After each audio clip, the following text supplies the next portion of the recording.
بسم اللہ الرحمن الرحیم۔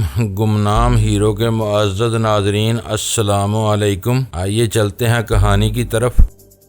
ہمارے معاشرے کی اندوہناک ناہمواریاں اور طبقاتی ظلم بھی بہتیرے شریف النفس اور نرم خو نوجوانوں کو زبردستی جرائم کی اندھی دلدلوں میں دھکیل دیتا ہے، لیکن ان دونوں کے معاملے میں بات صرف اتنی نہیں تھی۔ وہ دونوں مجرم ہی نہیں بلکہ غیر ملکی دشمنوں اور سازشوں کے اندھے و ہمدرد اور وفادار تھے۔ جرم و گناہ کے راستے پر چل کر اپنی روزی کماتے ہوئے انہوں نے یہ تمیز بھی کھو دی تھی کہ جرم اور غداری میں کیا فرق ہوتا ہے۔ ٹرک، ٹریلر اور کنٹینر کے خونخوار محافظ اجل کی آغوش میں جا سوئے تھے۔ میں نے باہر نکل کر اچھی طرح ہر چیز کے نمبر اور نشانات دیکھے۔ میرا ارادہ تھا کہ میں کنٹینر کے غیر مقفل دروازے کھول کر اندر بھی ایک نگاہ ڈال لوں، لیکن وہ قدرے دقت طلب معاملہ تھا۔ جو کچھ حاصل ہو چکا تھا، میں نے اسی پر اکتفا کرنے کا فیصلہ کیا اور پھر اپنی گاڑی سٹارٹ کر کے اسے آہستگی سے ٹرک کے محیط بمپر سے الگ کر لیا۔ میں ہیجان اور سنسنی کے عالم میں اس بند راستے پر پہنچا تھا، لیکن وہاں سے لوٹتے ہوئے میں خود کو اندر سے بہت آسودہ اور مطمئن محسوس کر رہا تھا۔ چوراہے پر پہنچ کر میں نے کسی ارادے کے بغیر گاڑی ساحل کے متوازی اس سڑک پر ڈال دی جو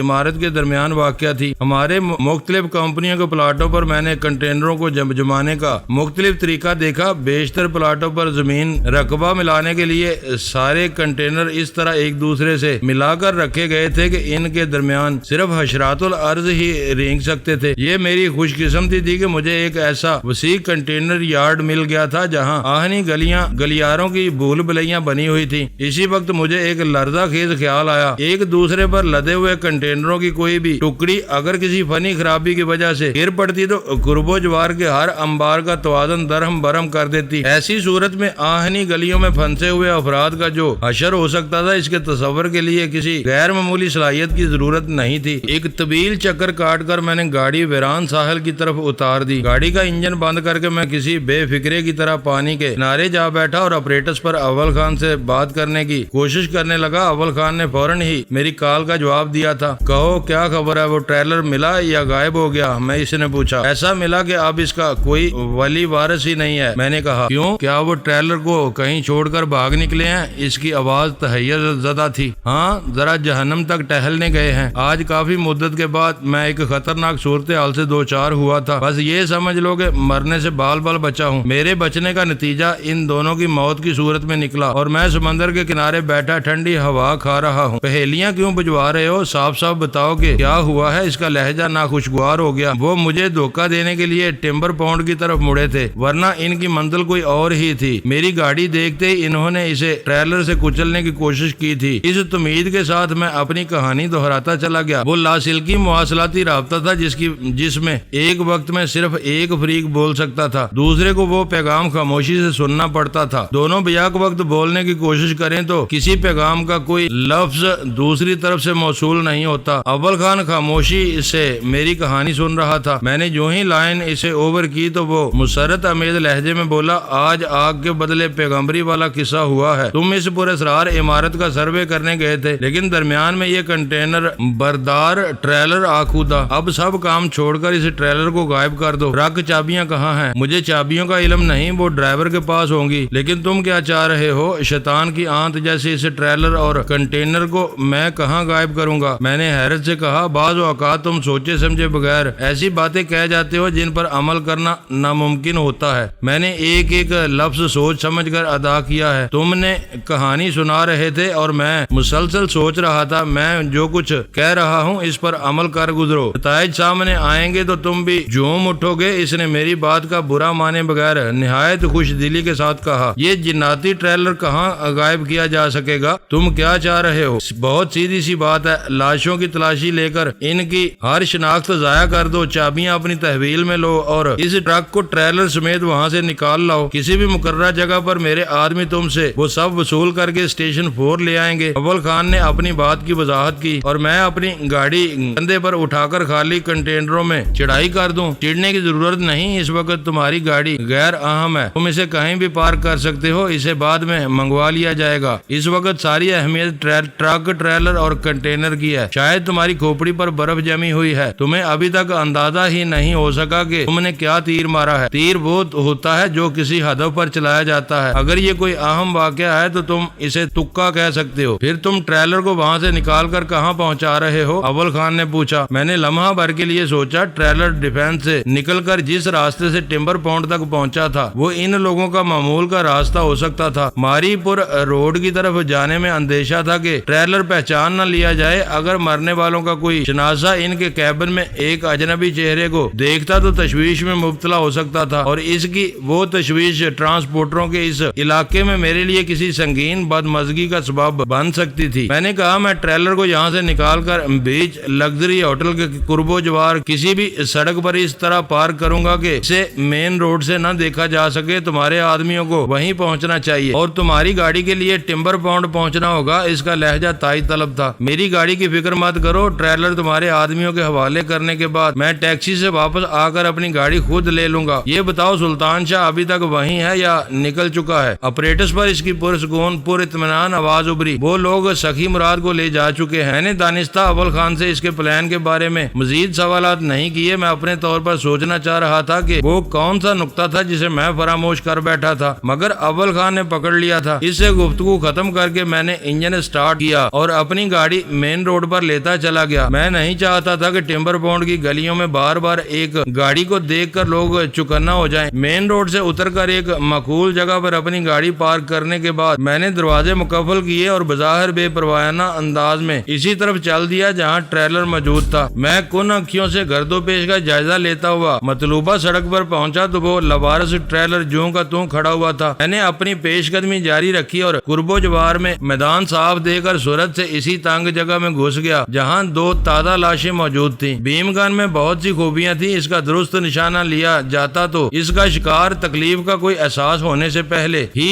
حیرت ناک صورت کے ساتھ بے جان ہو جاتا تھا۔ اس کے استعمال کا دوسرا کمال یہ تھا کہ وجود میں آنے والی لاش مسخ ہوتی تھی، نہ خون سے آلودہ ہوتی تھی۔ میں نے کسی داغ دھبے کی پرواہ کیے بغیر باری باری ان دونوں کی جیبوں کی تلاشی لے کر سب کچھ اپنی تحویل میں لے لیا۔ کاغذات، لائسنس، نقدی، 2 فحش تصاویر اور ٹرک کی چابیوں کے ساتھ مزید ایک ریوالور میرے قبضے میں آیا۔ میں نے وہ ساری چیزیں اس شاپنگ بیگ میں ڈال لی جس میں فرزند علی کا ڈرائیونگ لائسنس تھا۔ اسی سے یہ معلوم ہوا کہ فرزند علی ڈرائیور اور دوسرا اس کا ٹریلر کا کلینر تھا۔ اس کام سے فارغ ہو کر میں کھلی سڑک پر نکل آیا۔ میرا حلیہ روایتی ڈرائیوروں سے بہت مختلف تھا، لیکن اس وقت وہاں سے گزرنے والے اکا دکا افراد کو میری طرف توجہ دینے کی کوئی ضرورت نہیں تھی۔ میں دھڑکتے ہوئے دل کے ساتھ ٹرک کی ڈرائیونگ سیٹ پر براجمان ہو گیا۔ میں نے اپنی زندگی میں عام ٹرکوں سمیت باندھ باندھ کی گاڑیاں چلائی تھی، لیکن 40 فٹ لمبے ٹریلر کو کھینچنے والے ٹرک کے کیبن میں بیٹھنے کا احساس ہی بہت مختلف تھا۔ اس ٹرک کی ڈرائیونگ سیٹ عام ٹرکوں سے کہیں زیادہ بلند اور شاہانہ تھی۔ نشست سنبھالنے کے بعد میں نے دونوں دروازوں پر لگے ہوئے بڑے بڑے عقب نما آئینوں کو اپنے حساب سے درست کیا اور انجن کے ہیٹر آن کرنے کے مقررہ وقفے کے بعد انجن سٹارٹ کر دیا۔ بظاہر وہ بہت لمبی اور مشکل گاڑی تھی، لیکن اس کے کنٹرول عام گاڑیوں سے زیادہ مختلف نہیں تھے۔ میرے لیے اصل دشواری صرف ایک تھی کہ اس وقت ٹرک کا رخ سمندر کی طرف تھا۔ ٹرک کو یو ٹرن دینے کے لیے اس سڑک کی چوڑائی ناکافی تھی۔ مجھے اس کو چوراہے تک ریورس کر کے مخالف سمت میں موڑنا تھا۔ کسی مددگار کے بغیر اس افرید کو پورے اعتماد سے ریورس کرنا آسان نہیں تھا۔ میں چوراہے تک ٹریلر کو آہستہ آہستہ پیچھے لے گیا، لیکن اسے 90 درجے کے زاویے پر داہنی سڑک پر موڑنے کا مرحلہ آتے ہی ٹریلر نے کسی اونٹ کی طرح اپنا رنگ دکھانا شروع کر دیا۔ 2 ناکام کوششوں کے بعد مجھے اندازہ ہو سکا کہ ٹرک کے سٹیئرنگ وہیل اور ٹریلر میں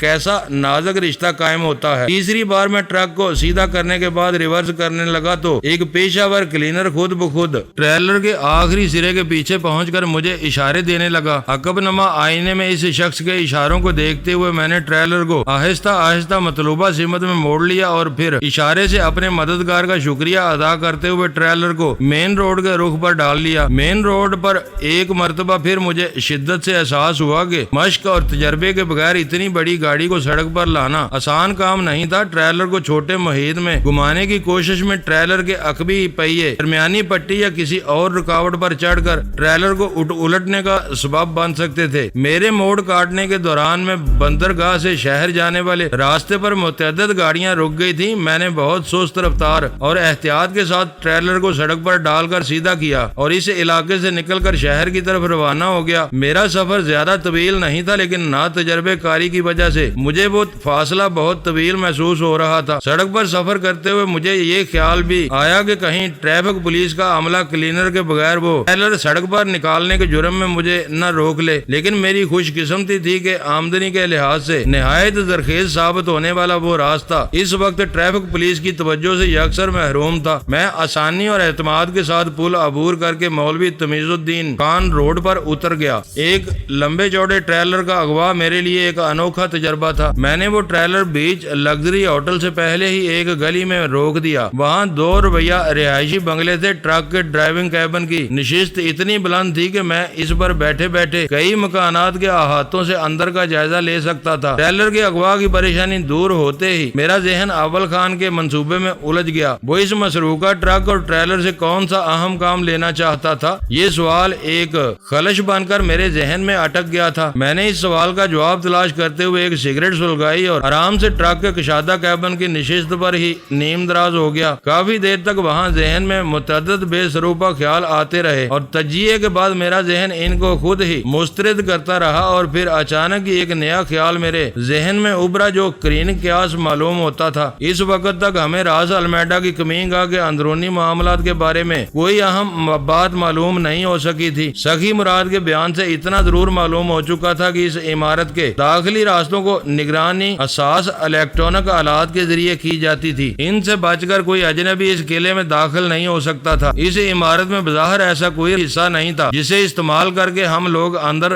رسائی حاصل کر سکتے۔ ایک طرف وہ حقائق تھے اور دوسری طرف یہ بھی ایک حقیقت تھی کہ مسروقہ ٹریلر کا اس عمارت سے گہرا تعلق تھا۔ میں نے اسے اپنی آنکھوں سے اسی عمارت سے برآمد ہوتے ہوئے دیکھا تھا۔ اب اگر ہمارا کوئی آدمی وہ ٹریلر لے کر دوبارہ اس عمارت کے بند دروازے کے سامنے پہنچ جاتا تو اس عمارت کے نادیدہ نگہبان ٹریلر کو وہاں دیکھ کر سخت حیرت اور تشویش میں مبتلا ہو سکتے تھے۔ ان کی یہ تشویش اس وقت 2 چاند ہو جاتی جب انہیں ٹرک میں شناسا چہروں کی بجائے اجنبی چہرے نظر آتے۔ ان لوگوں میں اپنی 4 دیواری سے باہر آنے کا زیادہ رواج نظر نہیں آتا تھا۔ اپنے بھیجے ہوئے ٹریلر یا کنٹینر کے بارے میں مزید اور تفصیلی معلومات حاصل کرنے کے لیے انہیں اس کو اندر بلانا پڑتا۔ اس طرح عمارت میں داخلے کی ایک سہل صورت پیدا ہو سکتی تھی۔ یہ دوسری بات تھی کہ اندر پہنچنے کے بعد ٹریلر لے جانے والوں کو بدترین صورتحال کا سامنا کرنا پڑتا اور ان کی گلو خلاصی کی ہر راہ مسدود ہو کر رہ جاتی۔ اس کے سدباب کے لیے ٹریلر پر ایک خالی کنٹینر موجود تھا۔ اس میں ایس ٹی ایف کے مسلح افراد کی بھاری نفری آسانی سے سما سکتی تھی۔ وہ سب تربیت یافتہ جنگجو افراد تھے۔ اگر ان کی ایک ٹولی ٹریلر کے اندر پہنچتے ہی سورج سے باہر کود کر وہاں خوف و ہراس پھیلا دیتی اور حفاظت پر مامور عملے کو بے بس کر لیتی تو دنیا کی کوئی طاقت ان لوگوں کو عمارت میں داخلے اور تصرف سے نہیں روک سکتی تھی۔ ایسی صورت میں اندر خون ریزی کے ہونے یا نہ ہونے کا انحصار اندر والوں کے رویے پر ہوتا۔ مجھے یقین تھا کہ راس المیڈا کے اس ٹھکانے پر بھاری مسلح نفری موجود ہوگی اور وہ لوگ ہر قیمت پر حملہ آوروں کو ہلاک کرنے کی کوشش کریں گے۔ وہ منصوبہ بہت خون ریز اور بھیانک ثابت ہو سکتا تھا، لیکن اس وقت مجھے وہی قرین قیاس معلوم ہو رہا تھا۔ اول خان اپنے دماغ میں کوئی اور ترکیب لیے بیٹھا تھا تو وہ میری دسترس سے باہر تھی۔ ہم لوگ راس المیڈا کی کمینگاہ پر دعویٰ بولنے کی تیاریوں کے ابتدائی مراحل میں تھے اور میں اس کا جائزہ لے کر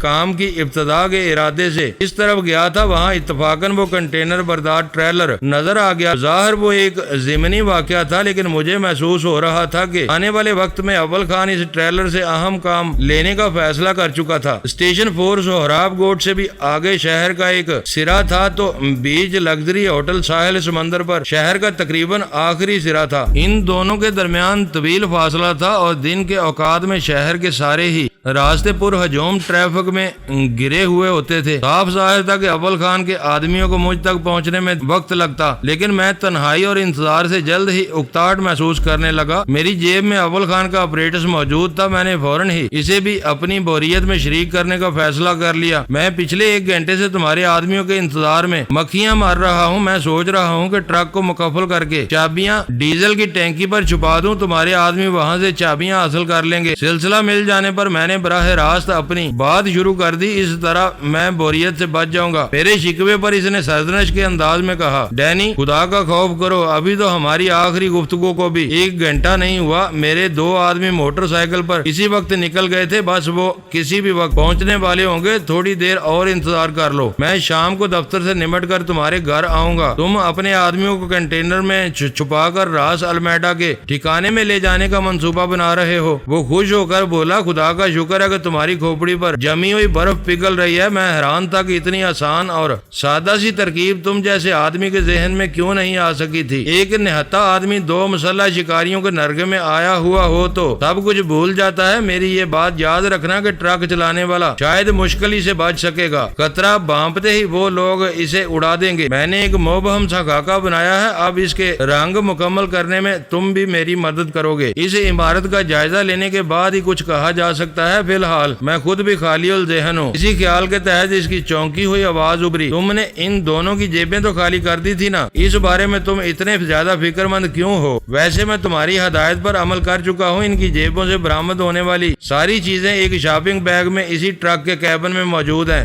گڈ، اس کی ستائشی آواز ابھری، اپنے منصوبے پر عمل درآمد کے لیے یہ بہت ضروری تھا۔ لاشوں کی شناخت نہ ہونے سے راس المیڈا کے ساتھیوں کو ان کے یا ٹریلر کے انجام کا علم نہیں ہو سکے گا۔ وہ لوگ اچانک ہی ٹریلر کو اپنے دروازے پر دیکھ کر حواس باختہ ہو جائیں گے اور کوئی صحیح فیصلہ نہیں کر سکیں گے۔ شاید تمہارے آدمی آ پہنچے ہیں، میں نے ٹرک کے قریب ایک موٹر سائیکل رکنے کی آواز سن کر کہا۔ اب تم اپنی گاڑی لے کر سیدھے گھر ہی جاؤ گے؟ اس نے سوال کیا۔ پہلے ڈیفینس والے مکان کا جائزہ لوں گا، میرا اصل کام ابھی تک ادھورا ہے۔ ویرا تمہارے لیے 2 مرتبہ فون کر چکی ہے، وہ جاننا چاہتی ہے کہ تم کہاں ہو اور کیا کرتے پھر رہے ہو۔ میں اسے دیکھ لوں گا، اوور اینڈ آل۔ میں نے اپریٹس آف کر کے جیب میں ڈالا اور ٹرک کے کیبن سے نیچے کود گیا۔ وہ دونوں موٹر سائیکل کا انجن بند کر کے میرا انتظار کر رہے تھے۔ ان میں سے ایک چہرہ میرا شناسا تھا۔ میں نے سر کی جنبش سے ان کے سلام کا جواب دیتے ہوئے پوچھا، تم 2 ہی آئے ہو تو اس موٹر سائیکل کا کیا بنے گا؟ 2 آدمی تو صرف ٹریلر پر درکار ہوں گے، موٹر سائیکل ہم کنٹینر میں چڑھا لیں گے، سنجیدگی سے جواب دیا گیا۔ وہ اسپیشل ٹاسک فورس کے ملازمین تھے، ان میں سے ہر فرد ہر وقت اپنی بساط سے بڑھ کر کام کا بوجھ اٹھانے کے لیے تیار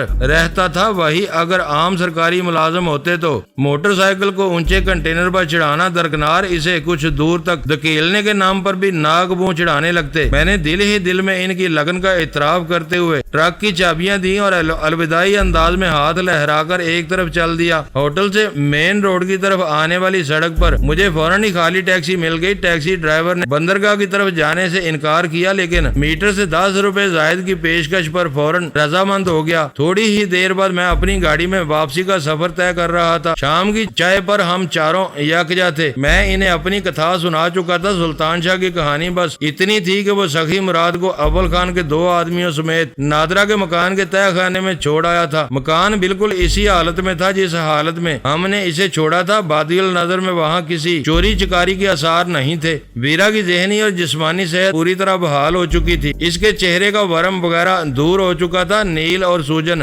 غائب ہونے کے بعد اس کے چہرے کا پرانا نکھار واپس لوٹ آیا تھا۔ وہ اس بات پر بہت زیادہ برہم تھی کہ اس کے ٹھیک ہو جانے کے باوجود ہم نے اسے عضو معطل بنا کر گھر میں محبوس کیا ہوا تھا۔ اس وقت بھی ویرا چڑچڑے لہجے میں یہی کہہ رہی تھی، اگر میں بھی تم دونوں کے ساتھ اول خان کے دفتر چلی جاتی تو کون سی قیامت آ جاتی؟ میں گھر میں بند رہ کر خود کو بیمار محسوس کرنے لگی ہوں۔ قرب قیامت کی نشانیاں ہیں۔ سلطان شاہ خاص طور پر کسی سے مخاطب ہوئے بغیر بڑبڑانے لگا۔ جب عورتیں گھروں سے نکل کر بازاروں میں اپنے جلوے دکھانے پر کمر بستہ ہو جائیں اور مرد کاٹ کے الوؤں کی طرح اپنی دم ہلاتے رہیں تو قیامت کسی بھی لمحے آ سکتی ہے۔ بکواس مت کرو، وہ سلطان شاہ پر برس پڑی۔ یہ واز تم غزالہ کو سنا سکتے ہو، مجھے نہیں۔ میں ایک آزاد خیال مغربی لڑکی ہوں، میں گھر میں بند نہیں رہ سکتی۔ تم خود کو سمجھتے کیا ہو؟ ماشاءاللہ، سلطان شاہ احتجاجیہ ہنسی کے ساتھ بولا۔ مغربی اور پھر وہ بھی لڑکی؟ میں نے تو سنا ہے کہ 25 برس سے عمر یا ایک دن بھی اوپر ہو جائے تو لڑکی عورت کہلانے لگتی ہے۔ یہاں 40 برس کی عمر کی مغربی لڑکی دیکھنے میں آ رہی ہے، شاید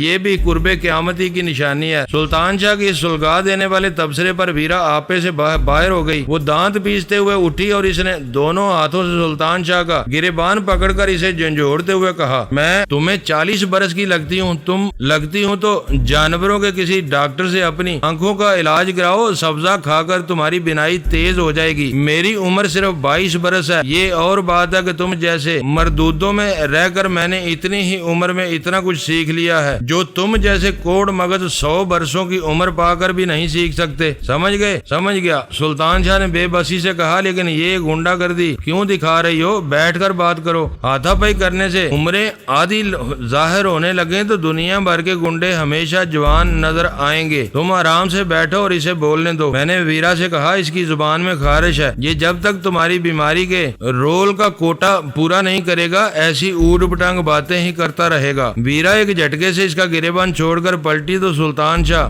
ڈٹائی کے ساتھ اپنے گریبان پر آئی ہوئی شکنیں دور کرنے کی ناکام کوشش کرتے ہوئے بولا، جب سے تم نے ہمارے ساتھ یکجہتی کا اعلان کیا تھا اور اپنی قومیت تک کو ٹھکرا دیا تھا، میں تمہیں غزالہ کی طرح سمجھنے لگا تھا، مگر آج پتا چلا کہ تم غزالہ سے مختلف ہو اور میں اپنے باز تم کو نہیں سنا سکتا۔ ڈینی کو تمہارے قول و فعل کا یہ تضاد بھی نظر نہیں آتا، مگر میری ہر بات اوٹ پٹانگ نظر آتی ہے۔ پتہ نہیں تم نے اسے کیا گھول کر پلایا ہے کہ اسے تمہاری خامیاں بھی خوبیاں بن کر نظر آتی ہیں۔ سلطان شاہ نے مکاری سے کام لے کر مجھے بھی اس جھگڑے میں ملوث کرنے کی کوشش کی تھی، لیکن میں کچھ کہے بغیر بے نیازی سے سگریٹ نوشی میں مصروف رہا۔ ویرا نے ایک نظر میری طرف دیکھا، پھر پھٹ پڑی۔ میری زندگی تم لوگوں کے سامنے کھلی کتاب کی طرح ہے۔ میں غزالہ کو خود بتا چکی ہوں کہ میرے باپ نے ڈان مرسیانو کا روپ دار کر مجھے روم کے عیاش عمرہ کی محفلوں میں کس طرح پروان چڑھایا تھا۔ اس کی وہ تربیت میری سرشست میں شامل ہو چکی ہے۔ میرے چند الفاظ میری اس فطرت کو تبدیل نہیں کر سکتے۔ تم لوگوں سے یکجہتی کا یہ مطلب نہیں کہ میں نے اپنی فطرت بدل لی ہے یا آزادی بیچ دی ہے۔ میں جو ہوں اور جیسی ہوں ویسی ہی رہوں گی، مگر امریکہ کے جہنم میں جانے کی بجائے تم لوگوں میں رہوں گی۔ میں مذہب کی زیادہ قائل نہیں ہوں، مگر پھر بھی میں نے اپنا مذہب نہیں بدلا ہے، مسلمان نہیں ہوئی ہوں۔ تم اپنی اسلامی تعلیمات غزالہ کو شوق سے سناؤ، مجھ سے یہ توقع کبھی نہ رکھنا کہ میں اپنی آزادی کو تاج کر گھر کی بند دیواروں میں قید رہوں گی۔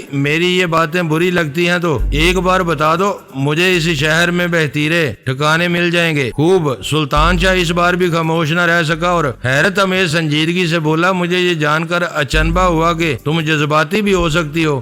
22 برس کی آزاد خیال اور غیر مسلم دوشیزہ، میں اپنے کہے پر نادم ہوں اور تمہیں اطلاع کے لیے صرف اتنا اور عرض کرنا چاہتا ہوں کہ اس شہر میں تمہیں بہتیرے ٹھکانے ضرور مل جائیں گے، لیکن وہاں ہر مرد کے نفس میں تمہیں ڈان مرسیانو کا ایک چیلا نظر آئے گا۔ ہم لوگ جیسے شریف اور مسکین ساتھی کہیں نہیں مل سکیں گے۔ میں سبزے کی بجائے سبزی کھا کر اپنی بینائی تیز کرنے کی کوشش ضرور کروں گا تاکہ مجھے تمہاری صحیح عمر نظر آتی رہے۔ اگر مجھ سے کبھی بھول چوک ہو جائے تو اسے اپنے دل پر نہ لیا کرو۔ سلطان شاہ معذرت کرتے ہوئے غیر ارادی طور پر ایسے برے منہ بنا رہا تھا جیسے اپنی مرضی کے خلاف کوئی کڑوی دیوار نکل رہا ہو۔ ویرا اسے گھورتی رہی۔ مجھے اس کے بنچے ہوئے ہونٹوں اور چمکتی ہوئی آنکھوں سے اندازہ ہو رہا تھا کہ وہ اپنی بے ساختہ ہنسی کو روکنے کی سر توڑ کوشش کر رہی تھی، لیکن جب سلطان شاہ نے اپنی بینائی تیز کرنے کا ذکر کیا تو غزالہ ہنس پڑی۔ اسی کے ساتھ ویرا کی بھی ہنسی چھوٹ گئی۔ تم پکے سور ہو، وہ ہنسی کے دوران بے دقت تمام صرف اتنا ہی کہہ سکی، پکے تو بڑے بھائی ہیں۔ سلطان شاہ نے میری طرف اشارہ کر کے برجستہ کہا، میں ابھی کچا ہوں۔ بظاہر مذاق میں ہونے والی وہ ترش ذو معنی اور قدرے دوستانہ گفتگو میری دانست میں بہت دور رس اثرات کی عامل تھی۔ اگر اسے ذہن میں محفوظ کر لیا جاتا تو ہم لوگ مستقبل میں ایک دوسرے کی دل آزاری کا سبب بنے بغیر مکمل افہام و تفہیم کے ساتھ اپنا وقت گزار سکتے تھے۔ دونوں عورتوں کا ہنسی کا دورہ ختم ہوا تو غزالہ نے مجھے بتایا کہ سلمہ اپنے ہاتھوں بے ہوش ہونے والے آدمی کا انجام جاننے کے لیے سخت بے چین تھی اور اسی چکر میں میری غیر حاضری میں 2 مرتبہ فون بھی کر چکی تھی۔ اس کا انجام میں تمہیں بتا ہی چکا ہوں۔ میں نے شانے اچکا کے غزالہ سے کہا، سلمہ نے حوصلے اور حاضر دماغی سے کام لے کر ولی داد کو بے ہوش نہ کیا ہوتا تو آج کی رویداد بہت مختلف اور مایوس کن ہوتی اور ہم پورے شہر میں جہانگیر کو تلاش کرتے پھر رہے ہوتے۔ اس کا تیسرا فون کسی بھی لمحے آ سکتا ہے، غزالہ نے تنبیہی لہجے میں کہا، اور یہی ہوا۔ اس کی بات پوری ہوتے ہی فون کی گھنٹی بج اٹھی۔ میں نے ریسیور اٹھایا تو دوسری طرف سے سلمہ میرے ہی بارے میں پوچھ رہی تھی۔ لمحہ بھر کے لیے میرے دل میں خیال آیا کہ میں اسے اپنی آواز سنائے بغیر ریسیور کسی اور کو دے دوں، لیکن پھر میں نے اپنا ارادہ بدل دیا۔ میں اس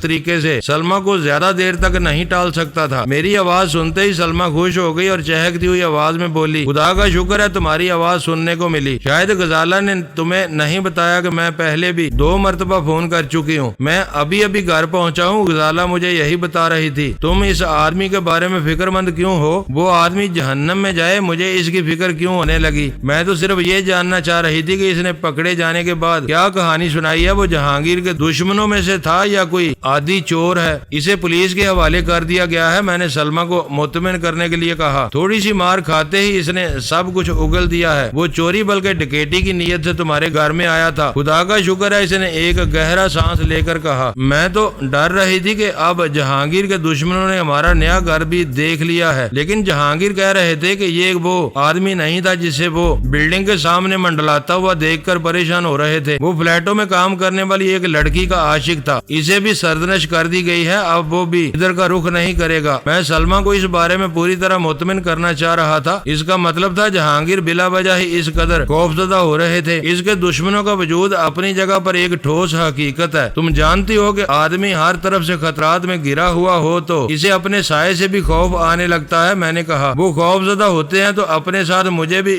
دہلا کر رکھ دیتے ہیں۔ خدا کا شکر ادا کرو کہ وہ تم ہی کو اپنا دکھ سکھ کا ساتھی سمجھتا ہے، تم انہیں اچھی طرح جانتے ہو، تم تو ایسی باتیں کر کے میرا دل نہ جلایا کرو، اس نے شکایتی لہجے میں کہا۔ جب تک وہ خطرات میں گرے ہوئے ہیں تو میرے ساتھ وقت گزارنے پر مجبور ہیں، آج حالات بہتر ہو جائیں تو وہ نئی لڑکیوں کے چکر میں نکل پڑیں گے۔ میری سمجھ میں نہیں آتا کہ انہیں اتنی آسانی سے اپنے مطلب کی لڑکیاں کیسے مل جاتی ہیں، یہ تمہارے سمجھنے کی باتیں نہیں ہیں، تم اپنے بچے اور شوہر پر دھیان دو۔ اچھا یہ بتاؤ کہ تم کب آ رہے ہو؟ اس نے میری بات درمیان میں کاٹ کر پورے اشتیاق لہجے میں پوچھا۔ غزالہ کے ساتھ کسی بھی وقت چکر لگا لوں گا، میں نے کن آنکھیوں سے غزالہ کی طرف دیکھتے ہوئے کہا۔ اس وقت وہ میری طرف پشت کیے ویرا سے باتیں کرنے میں مصروف تھی، مگر میں جانتا تھا کہ اس کے کان میری طرف لگے ہوئے تھے۔ اکیلے نہیں آؤ گے؟ سلمہ کی آواز دھیمی اور رازدارانہ ہو گئی۔ مجھے تم سے کچھ باتیں کرنی ہے۔ دیکھوں گا، میں نے سرسری جواب دے کر فوراً ہی موضوع بدل دیا۔ جہانگیر کیا کر رہا ہے؟ صبح سے خطرہ ٹل جانے کی خوشی میں خدا کا شکر ادا کر رہے ہیں۔ اس کی آواز احتجاجیہ ہو گئی۔ کیا نمازیں پڑھ رہا ہے؟ میں نے شدید حیرت اور بے یقینی کے عالم میں پوچھا۔ نمازیں؟ وہ زہریلی آواز میں بولی۔ نماز کیا؟ انہیں تو وضو کرنے کا طریقہ بھی معلوم نہیں ہے، ان کے لیے تو ہر چیز کا شکر ادا کرنا صرف شراب ہے، خوشی ظاہر کرنے کے لیے اور غم بلانے کے لیے وہ صرف شراب پیتے ہیں۔ آج خدا کا شکر ادا کرنے کے لیے صبح سے پی رہے ہیں اور مدہوش ہیں۔ جب آنکھ کھلتی ہے ایک اور گلاس اپنے معدے میں انڈیل لیتے ہیں۔ دونوں محافظوں کے آنے کے بعد وہ کچھ زیادہ بے فکر ہو گیا ہے۔ وہ دونوں بہت اچھے آدمی ہیں۔ سلمہ کے اس تبصرے پر میرے کان کھڑے ہو گئے اور مجھے اول خان کے ان شریف آدمیوں کی عافیت خطرے میں نظر آنے لگی۔ حفاظت کے ساتھ میرے باہر کے چھوٹے موٹے کام بھی کر رہے ہیں۔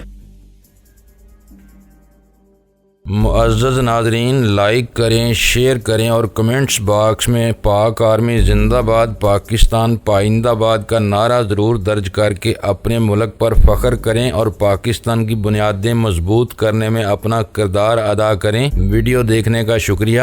معزز ناظرین، اپنا خیال رکھیے گا اور ہمارے چینل کا بھی۔ ISI پاک آرمی زندہ باد، پاکستان پائندہ باد۔